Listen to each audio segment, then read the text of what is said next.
السلام عليكم ورحمة الله وبركاته. أصحابتي كحرن جنال كمركلة سود وهذا أدي هذا مهزتهين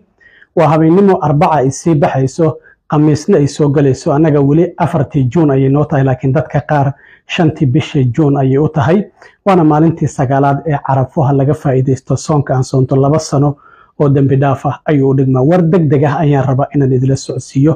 arrimihii travel bank oo madaxweyne Donald Trump ilaa iyo markii xilka uu la wareegaba la hadal hayay in uu ku dhawaaqi doono ayaa goor dhow uu ku dhawaaqay travel bank 19 wadan ayuu ku dhawaaqay madaxweyne Donald Trump waxana uu sheegay in wadamadaasi wadamo kale dib looga dari karo kuwa hadda ku jirana laga bixin karo haddaba arrintan travel bank Trump waxaan ogeyn xilligii hore madaxweynaha 2017kii wadamo u badan muslimiin inuu ku soo rogay laakiin hadda 19 kan wadan 12 kamida oo Soomaaliya ay ku jirto gabi ahaanba travel bank waa laga mamnuucay inay Mareykanka imaadaan Trump hore waa kii qaxootiga u joojiyay markii uu xilka la wareegay 20kii January laakiin hadda arrintan waxay saameynaysaa dadkii sanadkan lotariga ku guuleystay saameyn ayay ku yeelanaysaa travel bankan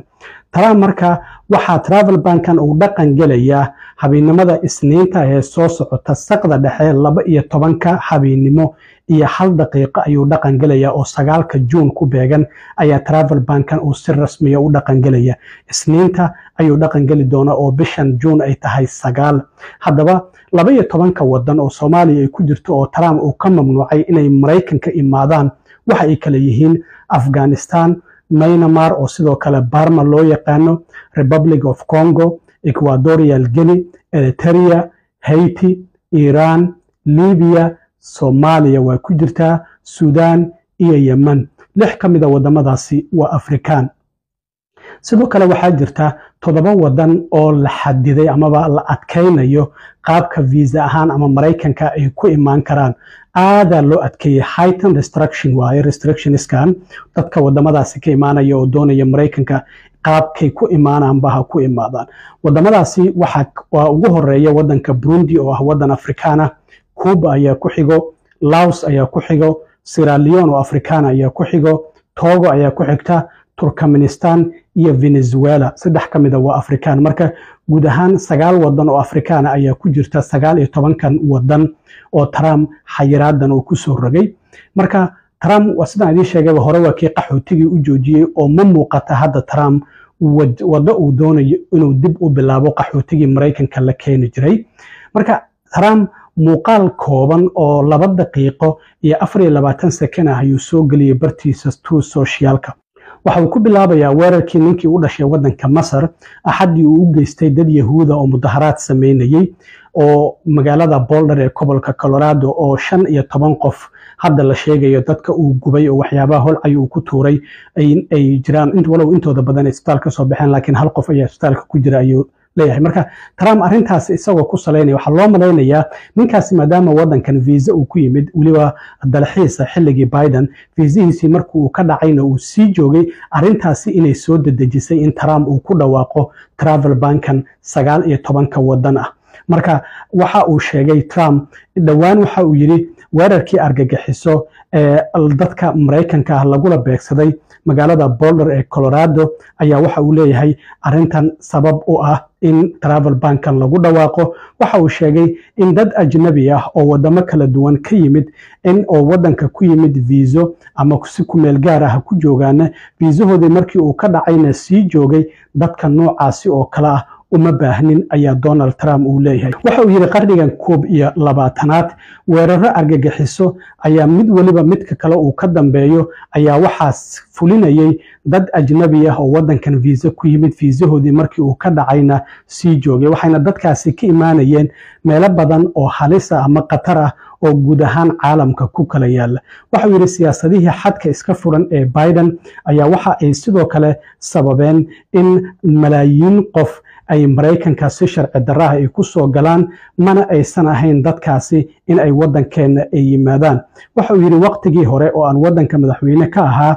xayiraadihii dhinaca travel bank ee awoodda badnaa ee aan soo rogay waxay kamid ahaayeen mid kamida siyaasadihii guuleystay sidaas darteed waxa ay Mareykanka ka ilaaliyeen ama ka hor istaageen weeraro waaweyn oo argagixiso oo ciidda maraykanka ay dad ajnabi ah ay ku soo qaadi lahaayeen. marka waxa uu yidhi ma ogolaanayo wixii Yurub ka dhacay inay Maraykanka ka dhacaan.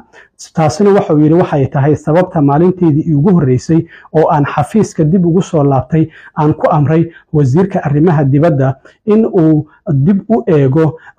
ama review uu ku sameeyo dhinaca ammaanka, uu dib u eegis ku sameeyo meelaha ugu khatarta badan ee caalamka, isla markaana talooyin uu ii soo gudbiyo wadamada aan xayiraadda aan ku soo rogi karno. meelaha khatarta ku ah ammaanka Maraykanka waxa uu yidhi sida analysiska loo sameeyey ama loo falanqeeyey waxaa lagu saleeyey heerka dad argagixiso ee wadamadaasi ku sugan amaba argagixisada wadamadaasi ka jirta heerka ay la egyihiin, iyo wadamada qaarkood inay ku guuldaraysteen in ay wada shaqayn nagala sameeyaan amaba awoodda ay u leeyihiin in ay verify gareeyaan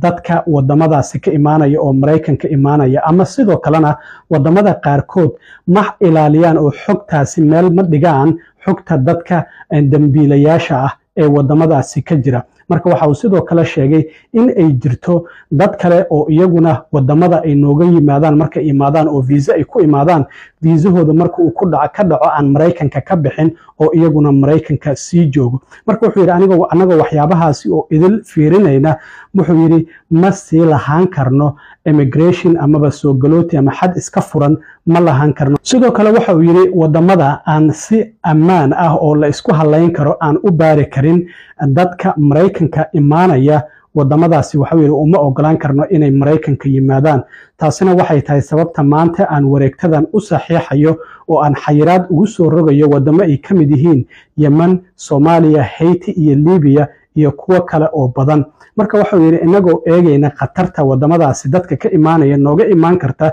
liiskan waxa suuragal ah in dib u eegis lagu sameeyo iyadoo lagu salaynayo wadamadaasi sida ay wax uga bedelaan qaabka ay noola shaqaynayaan. wadamo cusubna waa lagu soo dari karaa. sidaas darteed waxa uu yidhi haddii ay khataro kale ay caalamka ay ka soo baxaan. marka waxa uu sheegay ma u ogolaanayno dadkaasi in ay waddankeena soo galaan iyagoo rajaynaya in shacabkeenna ay dhibaateeyaan. wax naga hor istaagayana ma jiraan in dadka Maraykanka aan ammaan ka dhigno. marka Donald Trump sidaasi ayuu hadalkiisa ku soo gabagabeeyey isagoo arrimahaasi ka hadlayana waxa uu yidhi. The recent terror attack in Boulder, Colorado has underscored the extreme dangers posed to our country by the entry of foreign nationals who are not properly vetted, as well as those who come here as temporary visitors and overstay their visas. We don't want them. In the 21st century, we've seen one terror attack after another carried out by foreign visa overstayers from dangerous places all over the world. And thanks to Biden's open door policies, today there are millions and millions of these illegals who should not be in our country. In my first term, my powerful travel restrictions were one of our most successful policies, and they were a key part of preventing major foreign terror attacks on American soil.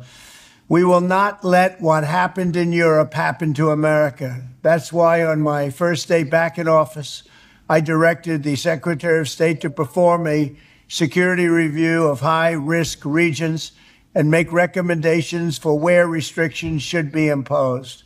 Among the national security threats their analysis considered are the large-scale presence of terrorists, failure to cooperate on visa security, inability to verify travelers' identities, inadequate record-keeping of criminal histories, and persistently high rates of illegal visa overstays, and other things. Very simply, we cannot have open migration from any country where we cannot safely and reliably vet and screen those who seek to enter the United States.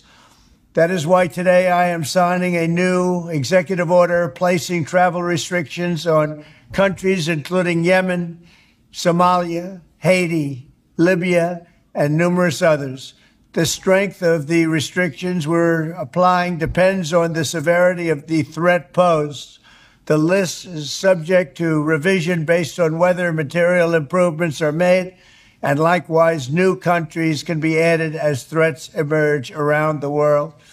But we will not allow people to enter our country who wish to do us harm, and nothing will stop us from keeping America safe. Thank you very much. kule waxaa la filayaa in dacwado laga gudbiyo sida markii hore Trump madaxweynaha u ahayba dhacday oo travel bank ku soo rogay wadamo badan oo muslimiin oo Soomaaliya ay ku jirto marka haddii dacwado laga gudbiyana waa la socodsiin doona waxyaabaha kale ee ka soo kordha aad iyo aad u mahadsantiin asxaabta intaan mar kale kulmi doono wasaaxiibkeen cilmi waro idin la sidaayo nabadgelyo